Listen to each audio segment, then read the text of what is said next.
अब देखो आती तो सबको चीज़ें, लेकिन ना लोग प्रोजेक्ट नहीं बना पा रहे हैं। वहीं आके रुक जाते हैं हम कि हमको नॉलेज है, हम बेसिक जानते हैं, लेकिन आपने एक्चुअली में चीज़ें कनेक्ट नहीं की हैं।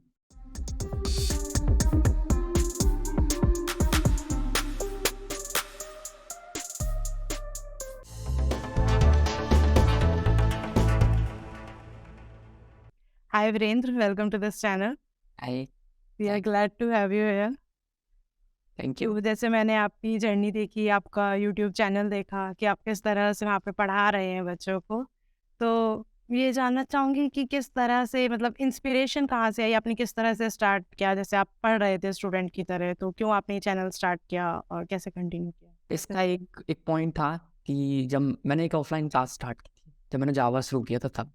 तो उन्होंने भी, और कुछ मैं इंस्ट्रक्टर्स को फॉलो करता हूँ यूट्यूब में भी, और भी बहुत सारे लोगों को। तो जनरली मैंने एक चीज़ की कॉमन देखी, सुनी है, आपने भी सुनी होगी, कि जब आप when you teach something you learn something. And मैंने ये रियलाइज़ किया बाद में, तो मुझे अच्छा लगा। और अभी भी मैं कोई भी सेल्फ हेल्प बुक पढ़ता हूँ, उसमें ये लाइन हमेशा मुझे मिलती है कि टीच कि समथिंग जितना हम बी प्रोफेशनल। हाँ, पढ़ाने से सीखते हैं उससे ज़्यादा पढ़ाने से आप सीखते हैं। सिखाते हो तो आप ज़्यादा सीखते हो। तो मैंने ये रियलाइज़ किया, और उसी वजह से मैं ज़्यादा से ज़्यादा चीज़ें सीख पाता हूँ, नई नई टेक्नोलॉजी सीख पाता हूँ, क्योंकि मुझे एक गोल होता है कि मुझे पढ़ाना है। तो मतलब सीखने के लिए आप सिखा रहे हैं। हाँ, तो एक मतलब एक दूसरे के लिए, एक हिंदी में वर्ड है पूरक होना, मुझे याद नहीं आ रहा उसका इंग्लिश वर्ड क्या हाँ, है। हाँ, हाँ। एक चीज़ दूसरे पे डिपेंडेंट है, दूसरी चीज़ पहले पे। ये चीज़ होती है, हम सीख रहे हैं पढ़ाने के लिए, और मुझे हम्म। सीखना है इसलिए मैं पढ़ा रहा हूँ। तो सर आपने ये मतलब वेब डेवलपमेंट पढ़ाया तो मतलब शुरू कैसे किया? सीखा कहाँ से और किस तरह से और बच्चे भी सीख सकते हैं जैसे? मेरा जो स्टार्ट था वो था ऑफलाइन। तो ऑफलाइन मैंने क्लासेस अच्छा। ज्वाइन की। अभी तो बहुत चेंज हो गया है, ऑफलाइन क्लासेस हैं या नहीं, ज़्यादा मुझे पता नहीं, बट क्रेज़ उतना नहीं है।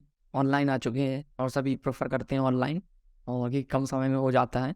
बट जी, जी। कोई बिगिनर मुझसे कहता है कि ऑफलाइन क्लासेस हैं आपके पास और वो अच्छी है, अगर उसको ज़रूर ज्वाइन करना चाहिए। मेरा जो स्टार्ट हुआ था ऑफलाइन क्लास से हुआ था। उसके पहले कॉलेज इम्पॉर्टेंट है। कॉलेज में एक पुश मिलता है आपको। जब मैं था कॉलेज में तो मुझे काफ़ी अच्छे लोग मिले। तो जब मैंने स्टार्टिंग किया, प्रोग्रामिंग में एंटर हुआ, ऐसा कुछ नहीं था कि मैं 12th के बाद मेरा गोल था कि मैं आईटी और सीएस में आऊँगा, ऐसा कुछ नहीं था। तो जब हम कॉलेज में गए तब हमें पता चला कि ये सारी चीज़ें भी होती हैं। तो जब बेसिक कोड लिखा हमने सी, सी प्लस प्लस का, तो अच्छा लगा। कॉलेज में एक एनवायरनमेंट मिलता कॉलेज है। में एक एनवायरनमेंट मिलता है, जो टीचर्स होते हैं, प्रोफेसर्स, वहाँ से एक एनवायरनमेंट मिला। उसके बाद एक क्लास ज्वाइन किया ऑफलाइन। फिर मैंने जावा पढ़ा। जावा के बाद फिर कुछ सजेशंस मिले उनसे कि आप ये भी कर लो, जावास्क्रिप्ट कर लो। फिर मैंने जावास्क्रिप्ट किया। फिर उन्होंने कहा ये और कर लो, मैंने वो भी किया। तो ऐसे मैंने किसी एक बंदे को फॉलो किया है कम्प्लीटली, उन्होंने जो किया मैं करता गया। एक चीज़ मैं यहाँ पे मैंने जो फ़ील किया है कि अभी क्या होता है, जैसे मैंने बताया कि मैं पार्ट टाइम पढ़ाता भी हूँ, उसमें मैं देखता हूँ कि लोगों को बहुत जल्दी है करने की, सीखने की, बहुत जल्दी जॉब चाहिए। जल्दीबाजी में नहीं की जा सकती ये चीज़ें। कोई कितना भी बोल ले कि 6 महीने का कोर्स है, you can complete and you are web developer, impossible है, ये हो ही नहीं सकता, है ना? तो मैंने 1 साल दिया है कोर जावा को, जिसमें आप सिर्फ कोर पढ़ते हो, प्रोग्रामिंग के कॉन्सेप्ट्स, वो 1 साल किया। दूसरे साल मैंने किया है सर्वलेट जेएसपी, जिसको हम एडवांस जावा बोलते हैं, जिसमें आप वेब डेवलपमेंट ओके। सीखते हो, है ना? अभी क्या होता है, आप जावास्क्रिप्ट मतलब क्या फुल स्टैक जावास्क्रिप्ट सीधे सीख रहे होते हो। जावा में ऐसा नहीं है, कोर जावा खुद इतना बड़ा है ना? आपको भी पता है जावा पढ़ रहे हो आप। तो कोर जावा एक अलग पूरे 1 साल उसको दिया, और उस टाइम हम ये भी नहीं सोचते कि इसका करना क्या है, बस हम पढ़ रहे थे, है ना? हाँ सर, ये होता है कि जैसे कोई प्लेसमेंट के प्रेशर से जब पढ़ते हैं तो वो चीज़ें उतनी डिटेल में और उतने अच्छे से नहीं पढ़ पाते हैं। बस वही तो। प्रेशर ही होता है कि प्लेसमेंट लेना है। जब मैं पढ़ रहा था तो मेरा जो गोल था वो सिर्फ पढ़ना था। तो हमारा गोल ये था ही नहीं कि प्लेसमेंट है या फिर जॉब है, क्या है, बस मज़ा आ रहा था और कर रहे थे। तो मेरी जो जर्नी थी वो कुछ ऐसी थी कि मैंने स्टेप बाय स्टेप पढ़ा। गलतियाँ जैसे कि अभी क्या है, जैसे रिएक्ट की बात करें, तो रिएक्ट डायरेक्टली तो आया नहीं मार्केट में। उसके पहले कुछ रहा होगा, गलतियाँ नहीं कहेंगे, लेकिन जब टेक्नोलॉजी इवॉल्व होती है तो उसके पहले कोई दूसरी टेक्नोलॉजी रही होती है जिसको लोग इवॉल्व करते हैं। हाँ, जैसे हाँ। रिएक्ट के बाद आया नेक्स्ट जेएस, नेक्स्ट जेएस में थोड़ा कुछ कमियां रही होंगी, रिमिक्स आया, तो चेंजेस होती हैं। लेकिन आप डायरेक्टली अगर सबसे टॉप पे आगे पढ़ने रहोगे तो वो आपको चीज़ें उतनी क्लियर नहीं होती, इसकी ज़रूरत क्या है ना, आप वो फील नहीं ले पाते हो। तो मैंने बहुत स्टार्ट से किया, मैंने वेनिला जावास्क्रिप्ट पूरा अच्छे से किया, मैंने एक एक प्रोजेक्ट बनाए, फिर मैंने जे क्वेरी किया। मुझे लगा यार ये तो गजब की चीज़ है, मतलब मैं जितना सारा कोड लिख रहा था वो jQuery में कितना आसानी से हो रहा है, लेकिन अब मैं jQuery को फ़ील कर पा रहा हूँ क्योंकि मैंने जावास्क्रिप्ट वैनिला किया हुआ है। फिर मैंने कहा jQuery टेक्नोलॉजी से प्यार हो जाता है अगर हाँ, आप पूरा उसका प्रोसेस देखते हो only। प्रोसेस अगर आप देख के आए हो तो आपको लगता है कि हाँ, बिहाइंड द सीन क्या हो रहा है। अगर आप फंक्शन कॉल कर रहे हो तो आप उस फंक्शन के पीछे क्या हो रहा होगा वो मैं इमेजिन कर पा रहा हूँ और मज़ा आता है ना। फिर jQuery में कुछ प्रॉब्लम्स रही होंगी, तो फिर हमने कहा कि इसमें भी थोड़ा प्रॉब्लम्स है, तो फिर सामने वाले ने कहा कि अब आप एंगुलर ट्राई करो। मैंने एंगुलर सीखा और मज़ा आया। तो फिर मैंने एंगुलर में प्रोजेक्ट बनाए कुछ, फिर एंगुलर के बाद प्रोजेक्ट बनाने के बाद फिर मैं नोड जेएस पे आया। नोड जेएस का भी सजेशन मुझे मिला था, उसके बाद मैंने फिर वो जो मेरे गाइड थे उनको मैंने छोड़ा, मैंने चेंज किया अपना जर्नी। फिर मैं आया ऑनलाइन क्लासेस में। नोड जेएस मैंने पढ़ा मौशा मेदानी से, फ्रॉम ऑस्ट्रेलिया। अच्छा इंस्ट्रक्टर है, बहुत शानदार, करके देखना आप। बहुत प्यारी इंग्लिश है उनकी, यहाँ से मेरी इंग्लिश भी इम्प्रूव हुई थोड़ी बहुत, सुनने लगा मैं, समझने लगा और कैसे एक्सप्लेन करना है। जब आप अच्छे इंस्ट्रक्टर को फॉलो करते हो तो आप साइड बाय साइड आप इंटरव्यू की प्रिपरेशन भी कर रहे होते हो, क्योंकि आपसे सीख रहे हो बोलना कैसे ना। तो यहाँ से काफ़ी कुछ इम्प्रूवमेंट हुई, नोड जेएस पढ़ा, फिर वो भी अच्छा लगा। फिर उनके जितने सारे कोर्सेज थे जावास्क्रिप्ट से रिलेटेड वो मैंने सारे एक एक करके करना शुरू किया। और एक चीज़ कॉमन थी, हर एक चीज़ में मैंने प्रोजेक्ट बनाए, हर टेक्नोलॉजी पे एक प्रोजेक्ट बनाया। प्रोजेक्ट वो टेक्नोलॉजी पीछे हो चुकी है अब, तभी आपने उसमें प्रोजेक्ट्स बनाए हैं। प्रोजेक्ट बनाया, हाँ खूब सारा कोड लिखा हमने, हज़ारों लाइन का कोड लिखा। और मेरे चैनल पे भी मैं प्रोजेक्ट बनाता हूँ। मेरा बेसिक्स मैंने नहीं पढ़ाया अभी बहुत ज़्यादा यूट्यूब पे, मैं सिर्फ प्रोजेक्ट बनाता हूँ, लाइव कोड दिखाया ये ऐसे ऐसे बन रहा है। तो ये था। फिर मौशा मेदानी के बाद मैक्सिमिलियन को मैंने फॉलो किया, दोनों एक ही कैटेगरी के हैं बट सबका अलग अलग तरीका है तो सीखने मिलता है। और अब इस लेवल पे आने के बाद कुछ चीज़ें जब मैं पढ़ता हूँ तो मैं ये सोच के पढ़ता हूँ कि अगर मैं ये चीज़ पढ़ाऊँगा तो मैं कैसे पढ़ाऊँगा। मेरा जो देखने का तरीका है वीडियोस को वो थोड़ा सा बदल चुका है अभी। सर कुछ बच्चों के डाउट्स होते हैं कि उन्होंने फ्रंट एंड करा है, फ्रंट एंड से वो स्टार्ट करते हैं जनरली हर कोई, HTML CSS जावास्क्रिप्ट तक करा है, लेकिन बैक एंड में दिखता है कि हाई पेइंग जॉब्स होती हैं और बैक एंड का थोड़ा मतलब वो भी रहता है कि बैक एंड की वैल्यू ज़्यादा, तो उसको क्या बैक एंड पे स्विच हो जाना चाहिए, क्या उसे फ्रंट एंड ही बहुत अच्छे से कर लें तो भी बेटर है उसमें, मतलब कौन सी दो? ये चीज़ अच्छी होनी चाहिए। मैं इस चीज़ को नहीं मानता कि बैक एंड की जो जॉब्स हैं वो ज़्यादा अच्छी है, ऐसा नहीं है। मतलब कोई फ्रंट एंड भी बहुत अच्छे से करे तो वो हाँ अच्छा चीज़ है। हाँ, कोई भी काम अगर आप अच्छे से करते हो तो डेफिनेटली उसमें तो होगा ही। कि फ्रंट एंड का मतलब CSS नहीं है, फ्रंट एंड में अब रिएक्ट है, एंगुलर है और भी टेक्नोलॉजीज हैं जिसमें आपको CSS से कोई लेना देना नहीं। आप उसके कॉन्सेप्ट जानते हो रिएक्ट के, वो एक अलग चीज़ है। डिज़ाइनिंग CSS की वो एक अलग चीज़ है। जब आप बड़े ऑर्गेनाइजेशन में होते हो तो आप CSS नहीं लिख रहे होते हो, तो आप रिएक्ट पे काम कर रहे हो, तो आप CSS लिखना आपका काम नहीं है ना। लिखना स्टार्टअप पे हो तो आपको सब कुछ करना पड़ेगा, वो अलग चीज़ है। लेकिन अगर आप अगर रिएक्ट में अच्छे हो और आप सिर्फ किसी जॉब में अप्लाई कर रहे हो और आप कहते हो मुझे रिएक्ट आता है, मुझे CSS नहीं आता, तो भी उसकी वैल्यू है, क्योंकि जिसको CSS आता है उसको रिएक्ट नहीं आता। लेकिन जब आप कहते हो बैक एंड तो इसका मतलब जावास्क्रिप्ट नहीं, आपको फिर डेटाबेस भी आना चाहिए। तो फिर यहाँ पे मोर स्पेसिफिक होना पड़ेगा कि बैक एंड में क्या, डेटाबेस नहीं, क्योंकि थोड़ा बहुत आना चाहिए डेटाबेस। अगर आप प्योर डेटाबेस जानने लगोगे तो वो सेपरेट जॉब रोल हो जाएगा, that is not back end developer, वो डेटाबेस मैनेजर हो गया फिर तो जो back and and front end developer है वो एक तरह से ऑलराउंडर है, फुल स्टैक। उसको सिर्फ तो आपका जिस डेटाबेस से कम्युनिकेट करेगा यूजिंग जावास्क्रिप्ट। तो मतलब कि कुछ भी सीखे बच्चा लेकिन उसको नॉलेज अच्छी और होना स्पेसिफिकेशन अगर वो रख रहा है किसी चीज़ हाँ, की। कोई भी चीज़ हो परफेक्ट होनी चाहिए और एक लाइफ साइकिल पता होना चाहिए। अगर आप बैक एंड पे काम कर रहे हो तो भी आपको फ्रंट एंड का नॉलेज होना चाहिए कि जो मैं APIs क्रिएट कर रहा हूँ उसका क्या होने वाला है फ्यूचर में। अगर आप उसका यूज़ केस नहीं समझ पा रहे हैं तो आप कैसे डिज़ाइन कर पाएंगे उसको। जैसे वेब डेवलपमेंट कोई कर रहा है तो उसके लिए अपॉर्चुनिटीज़ क्या क्या होती हैं? पर्सनली मैंने क्या किया, मैं क्या क्या करता हूँ और कितनी अपॉर्चुनिटीज़ हैं और जॉब को लेके मेरा क्या सोचना है ये मैं शेयर करता हूँ, ठीक है। तरह की नहीं जॉब चाहिए या क्या होगा, ये सब चीज़ लेकिन ना जॉब मिलेगी कि नहीं अगर मैं फोर्थ सेमेस्टर में। हाँ, सब सब बहुत प्रेशर होता है बच्चों के ऊपर और थर्ड फोर्थ ईयर में तो जब हम वीडियो रिकॉर्ड कर रहे हैं इस टाइम पे तो थोड़ा सा प्रॉब्लम है, माहौल थोड़ा सा खराब लग रहा है, फ्रेशर्स को पता नहीं क्यों हायरिंग है हो ही नहीं, ठीक है। तो ये एक अलग चैप्टर है, उस पर हम ज़्यादा बोल ही नहीं सकते। बट अगर आपको सारी चीज़ें अच्छे से आती हैं, अब देखो आती तो सबको चीज़ें लेकिन ना लोग प्रोजेक्ट नहीं बना पा रहे हैं वहीं आके रुक जाते हैं हम कि हमको नॉलेज है, हम बेसिक जानते हैं, लेकिन आपने एक्चुअली में चीज़ें कनेक्ट नहीं की हैं। उसके लिए प्रोजेक्ट बनाना पड़ेगा, और हम प्रोजेक्ट नहीं बना रहे। प्रोजेक्ट बनाते हैं छोटे छोटे से प्रोजेक्ट जिसको हम कंप्लीट ही नहीं करते। तो कंप्लीट प्रोजेक्ट बनाना पड़ेगा, तब आपको लाइफ साइकिल पता चलेगी। और फिर आप जो बात करोगे इंटरव्यू के सामने, जब आप बात करोगे अपने एक्सपीरियंस के बारे में, आपने क्या सीखा, आपने क्या किया, तो वो एक अलग लेवल की टॉक होती है। वो एक्सपीरियंस से आती है। वो एक्सपीरियंस आएगा जब आप प्रोजेक्ट बनाओगे। तो ये एक कमी है कि हम प्रोजेक्ट नहीं बनाते। तो अगर आपके पास स्किल है तो आपको डेफिनेटली कुछ ना कुछ तो मिल ही जाएगा। काम की कमी नहीं है, ठीक है। वो कैसे मिलेगा? मैंने पर्सनली लिंक्डइन से बहुत यूज़ किया है। लिंक्डइन में मैं जॉब सर्च, वहाँ बहुत अच्छा फीचर है जॉब अलर्ट लगा लिंक्डइन पे। वो एक अच्छी चीज़ है। दूसरी चीज़ है, लिंक्डइन में शो ऑफ करना ज़रूरी है। आप जब तक दिखाओगे नहीं तब तक कैसे पता चलेगा लोगों कि आप कुछ कर रहे हो ना। जो हायर कर रहे हैं उनसे कनेक्ट होना चाहिए। और बहुत सारी वेबसाइट्स हैं जिसपे फॉलो कर सकते हो, जैसे कट शॉट करके एक है। कट शॉट में डायरेक्टली आप चैट कर सकते हो जो भी हायर कर रहा है उससे। वहाँ पे लिंक्डइन का उनका अकाउंट मिल जाता है, लिंक्डइन पे जाके कनेक्ट कर लो डायरेक्ट जाके। लिंक्डइन पे ऑप्शन, जब हम उनसे कनेक्ट होते हैं तो वो भी हमको देख पाते हैं कि हम कौन है, अगर हमारा लिंक्डइन प्रोफाइल अच्छा है तो। और कंटिन्यूसली पढ़ना और शेयर करना। शेयरिंग ऑन लिंक्डइन, ट्विटर या कहीं पे भी। मैं तो लिंक्डइन में करता हूँ बीच बीच में, वीडियोस डालता हूँ तो वीडियोस शेयर कर देता हूँ।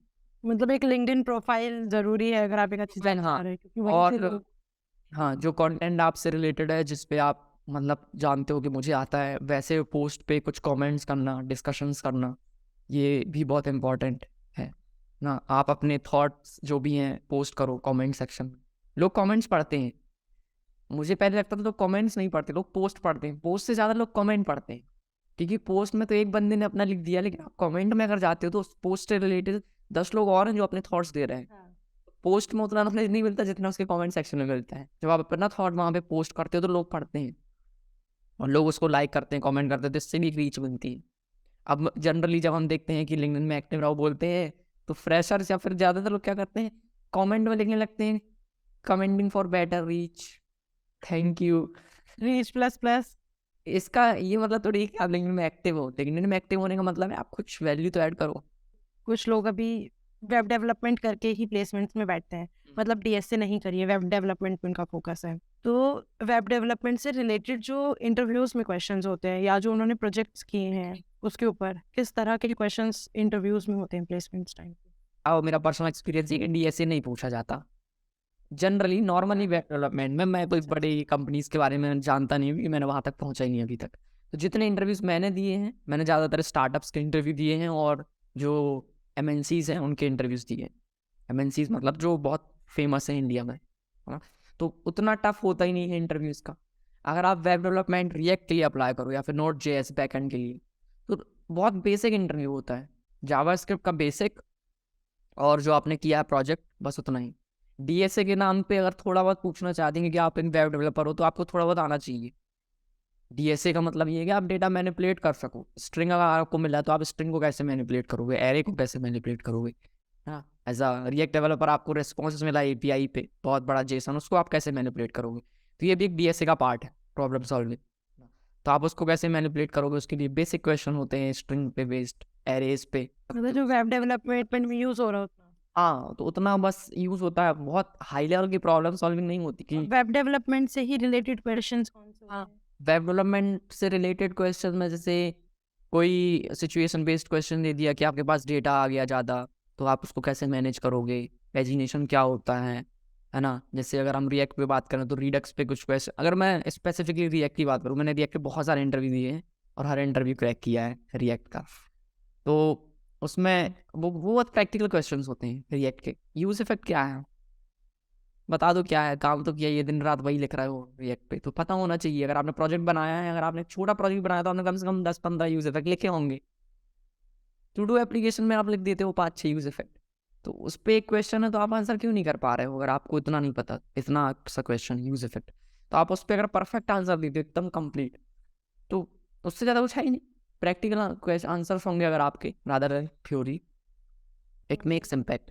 तो जनरली जो कॉन्सेप्ट होते हैं, जैसे रिएक्ट में use effect, use memo, component क्या होता है, रेंडरिंग क्या होती है, बहुत बेसिक क्वेश्चंस, अगर आपने एक कोर्स देखा क्रैश कोर्स, तो उसमें ही सारे आंसर्स आपको मिल जाएंगे, है ना। तो बस इतना बेसिक क्वेश्चंस होते हैं, कुछ हार्ड नहीं होता है। मैंने भी बहुत सारे इंटरव्यूज लिए हैं, बहुत बेसिक क्वेश्चन मैं पूछता हूँ, नहीं मिलते मुझे आंसर। और सर जैसे कोई प्रोजेक्ट बनाया है किसी बच्चे ने, तो प्रोजेक्ट से रिलेटेड किस टाइप के क्वेश्चंस होते हैं? प्रोजेक्ट से रिलेटेड अगर जैसे कोई प्रोजेक्ट है, मान लेते हैं कि एक टू डू एप्लीकेशन बनाया आपने, तो उस पर डेटा कैसे मैनेज किया, वो एक क्वेश्चन हो सकता है।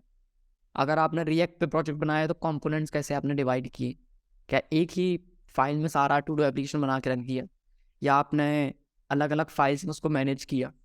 अगर फाइल में अलग अलग मैनेज किया तो डेटा कैसे आपने पास किया दूसरे फाइल्स को। ऐसे प्रॉप ड्रिलिंग एक कॉन्सेप्ट है, तो प्रॉप ड्रिलिंग पे आपने यूज़ किया है, तो प्रॉप ड्रिलिंग क्यों यूज़ किया है, क्यों नहीं कुछ और यूज़ किया है इसको थोड़ा और इम्प्रूव करने के लिए। फिर यहाँ पे कॉन्सेप्ट आता है कि कॉन्टेक्स्ट एपीआई यूज़ कर सकते थे, ठीक है, तो वो किया है, ठीक है। रिडक्स यूज़ क्यों नहीं किया, और अच्छा कर सकते थे। रिडक्स की ज़रूरत नहीं थी क्योंकि छोटा प्रोजेक्ट है। तो इस तरह से अगर आंसर आते हैं आपके पास, मतलब आपको पता है कि रिडक्स होता क्या है, आपने यूज़ नहीं किया क्योंकि आपको ये भी पता है कि इसको यूज़ कम नहीं करना, कब कौन सी चीज़ कहाँ यूज़ करना है, ये देखना प्रोजेक्ट में कि आपने ये चीज़ यूज़ की तो क्यों की, नहीं की तो क्यों नहीं की, और आप कब करोगे इसको यूज़। तो यहाँ से एक पता चलता है कि बंदे को पता है कॉन्सेप्ट के बारे में। इसके बाद फाइल डेटा मैनेजमेंट, ये सारी चीज़ें, कैसे प्रोजेक्ट को स्केल किया जा सकता है, कल को और अगर फीचर्स ऐड करने हैं आपके सेम प्रोजेक्ट पे टू डू एप्लीकेशन, तो कैसे करेंगे। क्या आपका पुराना कोड डिलीट करना पड़ेगा, या फिर उस पर ही मैनिपुलेशन करने पड़ेंगे, या सेम कोड वहीं रहेगा, आप कुछ और चीज़ें ऐड करते जाओगे और वो स्केल होता रहेगा। तो एक प्रोजेक्ट का स्ट्रक्चर कैसे आप मैनेज कर रहे हो, टीम में काम किया तो आपने क्या किया, कैसे टीम में आप काम कर रहे हो, हाँ। ये सारी चीज़ें। आप टीम में जनरली छोटे प्रोजेक्ट में क्या होता है, एक बंदा काम करता है, बाकी सब देखते हैं। तो यहाँ पे पता चल जाता है कि आपने किया है, आपने बस देखा है टीम में। हाँ, मतलब अगर रेज्यूमे में प्रोजेक्ट मेंशन है, हाँ तो कुछ क्या होना चाहिए हाँ। उसमें? सर जैसे प्लेसमेंट्स में अप्लाई करते हैं, तो वेब डेव से कर रहे हो, तो उससे पहले वर्क एक्सपीरियंस होना कितना ज़रूरी है? अब इंटरव्यू एक्सपीरियंस एज आ कॉलेज स्टूडेंट एक्सपीरियंस आपका रहेगा, आपका प्रोजेक्ट आपने क्या बनाया है, वही आपका एक्सपीरियंस है। प्रोजेक्ट्स अगर अच्छे होंगे। हाँ, और रिज्यूमे में लिखना इंपॉर्टेंट नहीं है, आप कितना बोल पा रहे हो वो इम्पोर्टेंट। रिज्यूमे में आप कुछ भी लिख दोगे, अगर आप आंसर नहीं दे पा रहे तो कैसे काम चलेगा। तो ये बहुत फेमस है, हमेशा आप देखो ज़्यादातर लोग बोलते हैं रिज्यूमे आप वो लिखो जो आपको आता है। मेरा रिज्यूमे इतना फेक दिखता है कि मैं क्या बताऊँ। मेरे रिज्यूमे में जब मैं कॉलेज में था 4th सेमेस्टर में, मैंने लिखा था पाइथन, जेंगो आता है मुझे, पाइथन भी आता है, मैंने HTML CSS किया, जावा भी किया है, और हाइबरनेट भी किया है, बूटस्ट्रैप भी किया है, एडवांस जावा सर्वर JSP सब आता है। मैंने इतना सारा लिख के रखा था उस पर। बहुत फेक लगता है एज अ 4th ईयर स्टूडेंट, मतलब उस टाइम पे। अब पता था अब तो बहुत एडवांस हो गए हैं बच्चे, सब कुछ आने लगा उनको, लेकिन उस टाइम भी मेरा बहुत कुछ भर के रखा था, मैंने हर टेक्नोलॉजी लिख दी थी।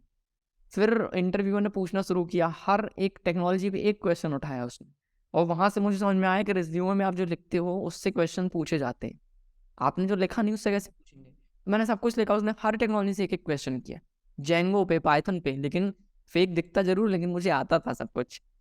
सर जैसे आपने वो एक पोस्ट की थी लिंक्डइन पर, जिसमें आपने कहा था कि कॉम्प्लेक्स टॉपिक्स जो होते हैं, जो कॉम्प्लेक्स टॉपिक्स हैं या जिनको थोड़ा बच्चों को समझने में दिक्कत आ सकती है स्टार्टिंग में, तो उनको थ्योरी से नहीं पहले प्रैक्टिकली समझाना चाहिए, हाँ, जिससे वो उससे यूज हो। बहुत इंपॉर्टेंट है। जैसे मैं रिएक्ट पढ़ा रहा होता हूँ, एक एग्जांपल लेते हैं, रिएक्ट में एक कॉन्सेप्ट होता है मेमोराइजेशन। अब मैंने जनरली देखा है कि मेमोराइजेशन कैसे पढ़ते हैं लोग, पढ़ते तो हमने थ्योरी पढ़ी कि मेमोराइजेशन क्या होता है। मेमोराइजेशन से रीरेंडरिंग हो, मतलब कुछ भी एक टॉपिक है वो होता है, ठीक है, तो वो क्या करेंगे, उसको डायरेक्ट इम्प्लीमेंट कर देंगे मेमोराइजेशन को। आप बिना मेमोराइजेशन के जब तक प्रॉब्लम को इमेजिन नहीं कर रहे हो, देख नहीं रहे हो सामने, ठीक है, और जब हम कोड कर रहे होते हैं, मतलब कोई भी कोडिंग वाला जो पार्ट है, इसमें इमेजिनेशन जैसा कुछ होता ही नहीं है, क्योंकि आप जो बोल रहे हो वो दिखता है सामने। आपने कहा वेरिएबल में ए है, उसको प्रिंट करके देख लो उसमें है, तो आप जो बोल रहे हो वो आप देख सकते हो, ठीक है। तो अब एक प्रॉब्लम है, मान लेते हैं मेमोराइजेशन एक कॉन्सेप्ट है, तो उसकी ज़रूरत क्या है, उसको समझने के लिए आप पहले एक एग्जाम्पल बनाओ, आप उसको देखो कि यहाँ पे एक प्रॉब्लम है ना, उसको रिजॉल्व कैसे किया जा सकता है। फिर आप मेमोराइजेशन को इम्प्लीमेंट करके देखो, और फिर आपको पता चलेगा कि हाँ ये प्रॉब्लम थी और इसमें रिजॉल्व हो गई। तो वो एक अलग फील होता है कि आपने प्रॉब्लम को समझा और उसको सॉल्व किया। अब जनरली हम यहाँ पे क्या करते हैं, उस प्रॉब्लम को हमने देखा ही नहीं, हम डायरेक्टली मेमोराइजेशन इम्प्लीमेंट कर दिया। जब तक आप डिफरेंशिएट नहीं कर रहे हैं कि उसके बिना क्या होता है और उसके बाद क्या होता है, उसकी वैल्यू अलग है ना। तो ऐसे पढ़ना, मतलब मैं हमेशा प्रॉब्लम्स क्रिएट करता हूँ, एरर्स जनरेट करने की कोशिश करता हूँ ज़्यादा से ज़्यादा, और फिर उसको रिजॉल्व करते हैं। और वो एरर्स हम लोग पढ़ते क्या थे, क्या गलती हो सकती है? टर्मिनल पे एरर पढ़ते थे, एरर में हर कुछ चीज़ लिखी होती है, एरर मैसेजेस जो आते हैं हाँ।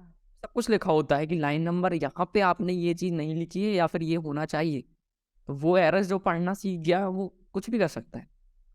अभी मैं देखता हूँ कि मतलब जो मेरे मेंटर सेशन होते हैं जहाँ पे भी, तो वहाँ पे स्टूडेंट पूछते हैं कि सर ये एरर आ गई क्या करें? तो एरर में तो सब कुछ लिखा, पढ़ो तो वो पढ़ते नहीं है, वो एरर आ गए उन्होंने कोड खोल के बैठ गए।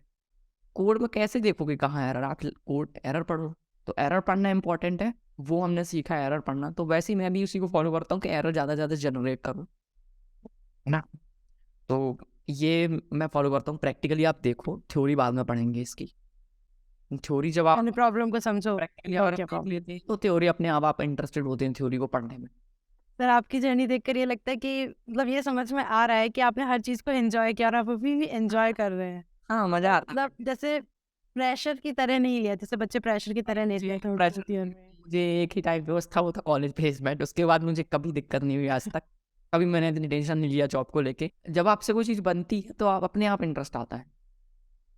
वो बनती क्यों नहीं है? क्योंकि हम इनिशियली कोई भी चीज़ किसी से नहीं बनती है। हर चीज़ बोरिंग होती है शुरू में। तो अगर आपने शुरू में 30 दिन या 40 दिन 50 दिन अच्छे से दे दिए, बोर होते होते हुए और भी दे दिया आपने, बोर हो रहा है फिर भी आप कर रहे हो, तो एक टाइम ऐसा आएगा जब वो आपको एकदम फेमिलियर हो जाओगे आप, तो फिर वो चीज़ अच्छी लगने लगेगी। तो वही मतलब वही बात हो गई ना कि जैसे आपने स्टार्टिंग में ही कहा था कि टाइम नहीं देते, हम जल्दी रिजल्ट्स चाहते हैं, इसी वजह से वो टेक्नोलॉजी में इंटरेस्ट भी बिल्ड नहीं हो पाता बुक है। मैं अभी पढ़ रहा हूँ, इसमें बहुत सारी चीज़ें लिखी है। अंकुर वारिकू की है डू एपिक्स। तो इसमें एक चीज़ लिखी है कि जो भी किसी चीज़ में महारत हासिल करता है वो एक दिन में नहीं आती, वो प्रैक्टिस करता है। कोई भी हो वो, प्रैक्टिस तो करनी पड़ेगी। शॉर्टकट जैसी कोई चीज़ नहीं होती है। तो सर आप अपनी लाइफ में कि कोई वैल्यू या कोई थॉट जिसे आप फॉलो करते हो, आप चाहते हो कि मतलब लोगों के साथ शेयर करना कि इससे लाइफ इम्प्रूव हो सकती है, इसको फॉलो करना चाहिए डेली रूटीन में अपने। ओके। पहली चीज़ तो ये कि मेरी जो एज है वो 24 ईयर्स ओल्ड, ठीक है, 24 साल का हूँ मैं। तो इस 24 साल में जो मैंने फॉलो किया है, आगे और कुछ हो सकते चेंज होते रहेंगे थॉट्स। बिल्कुल। अभी तक जो मैंने देखा है, मैंने वीडियोस देखे यूट्यूब में खूब सारे, और कुछ बुक्स तो नहीं पढ़ी, कोट्स वगैरह पढ़ते हैं, कुछ समरी देखते हैं बुक्स की, कुकू एफएम पे मैं बुक्स सुनता रहता हूँ। 3-4 चीज़ें जो समझ में आई, और वो भी एक बुक का पार्ट है, 4 एग्रीमेंट्स। बुक मैंने पढ़ी नहीं है, लेकिन वो 4 हेडलाइंस ही काफ़ी हैं उस चीज़ को समझने के लिए। तो वो शेयर करना चाहूँगा मैं। और मुझे लगता है कि बाकी सारा जो ज्ञान है उसके इसके सब पॉइंट में आ जाता है। तो इसमें पहला पॉइंट ये है कि डू योर बेस्ट, है ना? कुछ भी आप देख लो, कोई भी मोटिवेशन उठा के देख लो, डू योर बेस्ट तो होगा ही इसमें। पहला ये हो गया समरी के फॉर्म में, मतलब आप कुछ भी कर रहे हो अपना अच्छा करो, बाद में जो होगा देखा जाएगा। मैं वीडियोस बना रहा हूँ, अच्छा ही करता हूँ अपना, अब व्यू आए ना आए वो बात की बात है। इसके बाद है कि डू नॉट मेक अजम्पशंस। कुछ भी चीज़ें अज्यूम नहीं करनी चाहिए हमें। प्रोफेशनली ये मुझे बहुत हेल्प करता है, मतलब पर्सनली हम देखें तो उतना लगता है कि क्या, मतलब कुछ इतना सेंस नहीं है इस बात का, बट प्रोफेशनली ये बहुत काम आता है। क्योंकि आपकी टीम में जब आप काम कर रहे होते हो तो बहुत सारे कमेंट्स आपको मिलते हैं। एक तो ये हो गया डू नॉट मेक असम्पशन, दूसरा ये कि do not like do not take anything personally. Personally कुछ भी नहीं लेना है और अजम्पशंस नहीं बनाने हैं कुछ भी। अगर कुछ लगता है आपको कि ये चीज़ अच्छी नहीं है या ये चीज़ बुरी है या अच्छा किया जा सकता है, तो आप उसको बोल दो सामने किसी से, सामने वाले को पता चल जाएगा, है ना? तो अज्यूम नहीं करना कुछ भी है, सामने वाले ने कुछ कहा हमसे और हम अज्यूम कर रहे हैं उसकी मीनिंग, वो भी नहीं करना है। अगर आपको क्लियर नहीं हुआ है, आपको लगता है कि ये चीज़ सही नहीं बोली उसने, या आप उसका कोई गलत मतलब निकाल रहे हो या अच्छा मतलब निकाल रहे हो, तो आप जो उसका मीनिंग समझ रहे हो वो पूछ लो कि मैं ये समझ रहा हूँ आपकी बात से, क्या ये सही है? बेटर है क्लियर कर लो। हाँ, क्लियर कर लो। तो ये 2 थॉट्स हैं अलग-अलग, पर दोनों इंटरकनेक्टेड हैं। Do not take anything personally और डू नॉट मेक असम्पशंस। और एक और था जो कि है कि जो भी आप बोलते हैं अच्छा बोलें, क्योंकि वर्ड्स आर इम्पोर्टेंट। मतलब ये पर्सनल लेवल पे भी है, प्रोफेशनली भी, कि आप जो बोलते हैं उसका बहुत इम्पैक्ट होता है। As a manager, as a leader, अगर आप कुछ बोल रहे हैं तो ऐसा बोलें कि सामने वाले को बुरा ना लगे और काम भी हो जाए। तो ये सब 4 एग्रीमेंट्स जो और बुक है उसमें से फिर जो एक बार मैं लिस्ट कर देता agree- हूँ। Do not make assumptions, do not take anything personally, do your best, और एक और था जो कि है कि अपने शब्दों का सही उपयोग करना। जी। Okay, that's all. Thank you sir invitation accept करने के लिए और यहाँ पर आने के लिए और अपना फॉर जो इनवाइट। वैल्यूज हैं जो काफ़ी थैंक अच्छा यू रहा। सर। सेम है सर।